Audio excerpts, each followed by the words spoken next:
Hey everyone, Kirk Warner here from the Run Experience. I'm here to share with you guys a little series that a friend and physical therapist, Charlie Merrill, and I put together on plantar fasciitis. This is going to be a three-part series. Part one being kind of the background and assessment of plantar fasciitis and how to kind of figure out where the issue might be stemming from.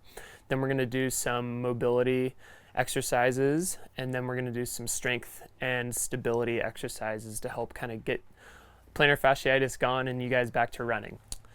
So you begin this series with a little background on what plantar fasciitis is, where it typically stems from, and then also some kind of things to consider in terms of what your past history is as a runner, or maybe just in general with old injuries and whatnot.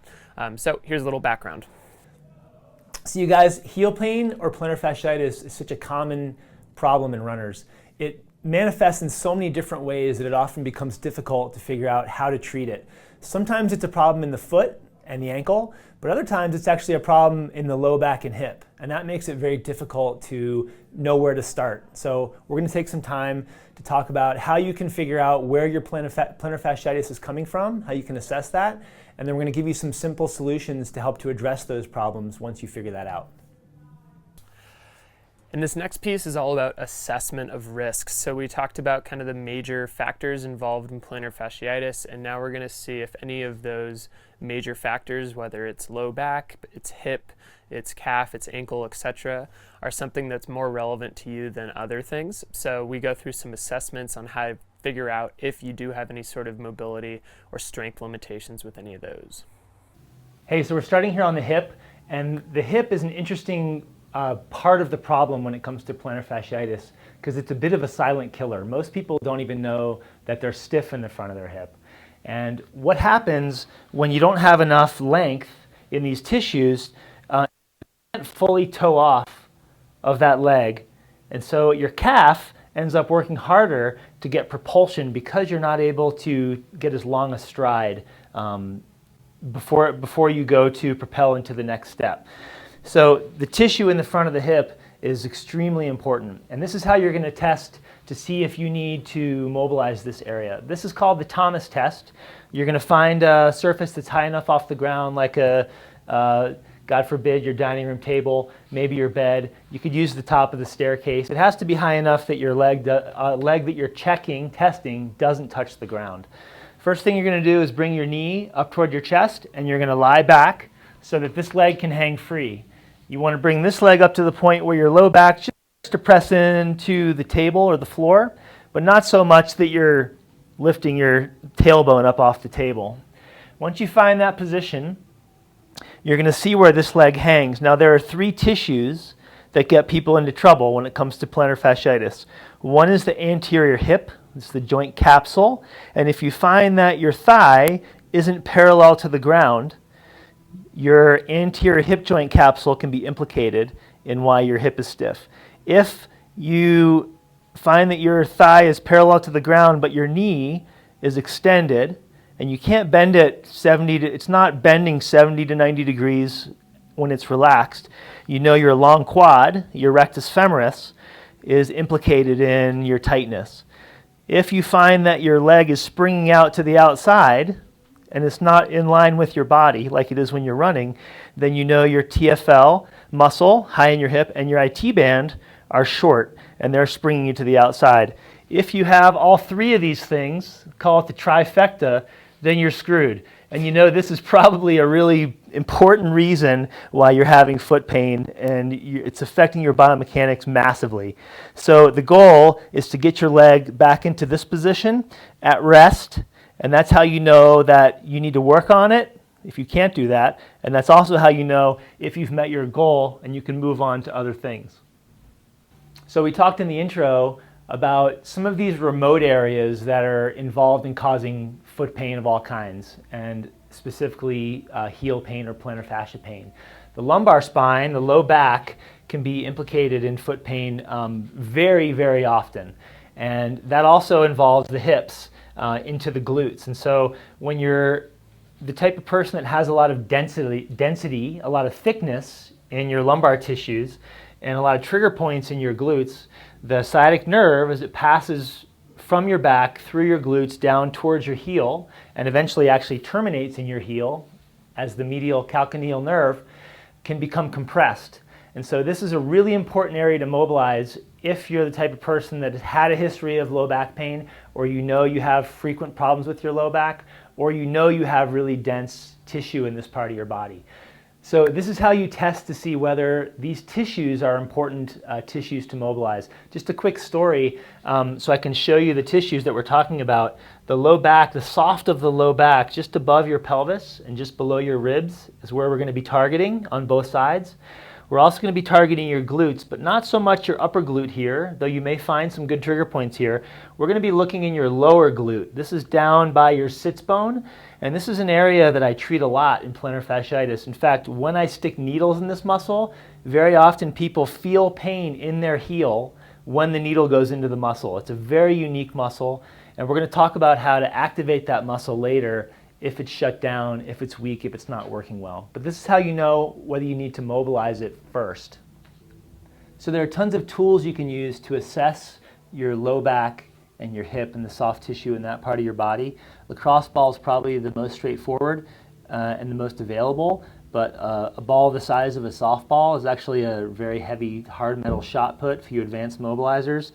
Can be handy, especially for the glutes. It's a little less sharp, a little less intense if it's a bigger size. And then the rad helix is a very unique shape. It's a nice density to be able to mobilize the lumbar spine and do both sides at the same time and tenderize that tissue. But we'll stay focused on the lacrosse ball today because it's the most common. To assess how your soft tissue is feeling in your low back, you're going to put the ball right in that soft part just above your pelvis bone and just below your ribs. And you're going to sort of search around in there to see what the tissue feels like.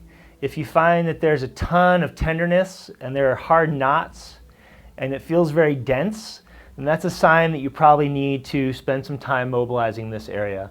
Especially if you compare it to the other side and you find that the side of your foot pain correlates with the more tender, more dense side of your lumbar spine, then you're going to want to take some time to mobilize that soft tissue.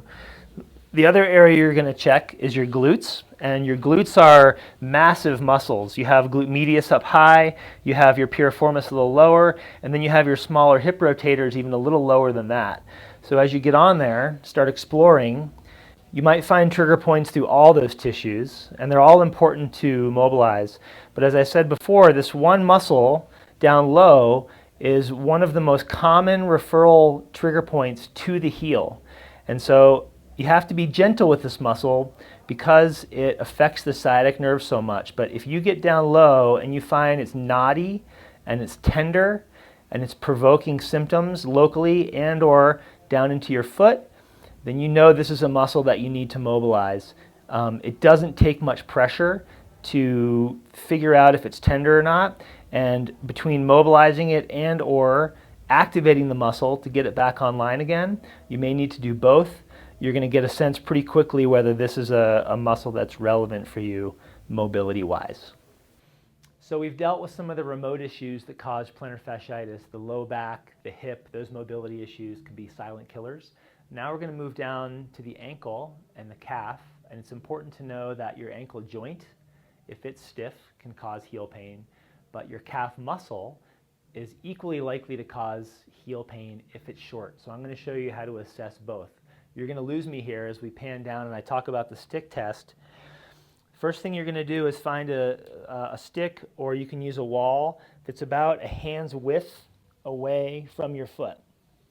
We're looking to see if you can keep your heel down and get your knee to the stick, but it's not quite that simple because I want to check this with your foot supinated, with your arch high. I want to make sure your foot points straight to the wall and not turned out and pronated. So I want it here. And then I want you to aim your knee over the little toe side of your foot to see if you can move in that direction. So I'm not going here and saying, wow, look how flexible I am. I'm actually going out here to check my ankle the way it's supposed to hinge when I'm running or squatting or moving in a healthy position. Now, if I can get my knee to the wall, my ankle joint is moving fine. If I can't, then I might need to mobilize that joint. The alternative test for the calf muscle is very similar, but this time you're going to put the stick right at the tip of your toes. You're going to have your foot in that exact same position, supinated, rolled sort of to the outside. Your foot points straight ahead, and you're going to lean forward with your knee totally straight. You may feel this in your upper calf muscle on the inner or outer side, but what you want to see is that you have enough flexibility in your calf with your foot in that very specific position that your knee can move well past the stick. If you're back here and you feel a stretch in your calf and your knee's not quite to the stick or just meeting the stick, you're stiff in your calves, maybe as well as your ankle joint. And you need to work on improving the flexibility of the calf muscle, at least, if not in addition to the ankle joint itself. Thanks for checking out this video on plantar fasciitis. We have a ton of more stuff on our channel for injury prevention and whatnot, so be sure to subscribe to our channel if you want to get access to some more of that cool stuff and updates as they pop out. We're putting out 3 videos a week. It's crazy. Anyways, if you had any questions or comments for either me or Charlie, be sure to drop a question down in the comments so we can get back to you guys as quickly as we can. And of course, if you like this video, let us know by hitting the like button below. That'll help us get the good word out about plantar fasciitis and fixing it. Thanks again for watching this video, guys. We'll see you in the next one.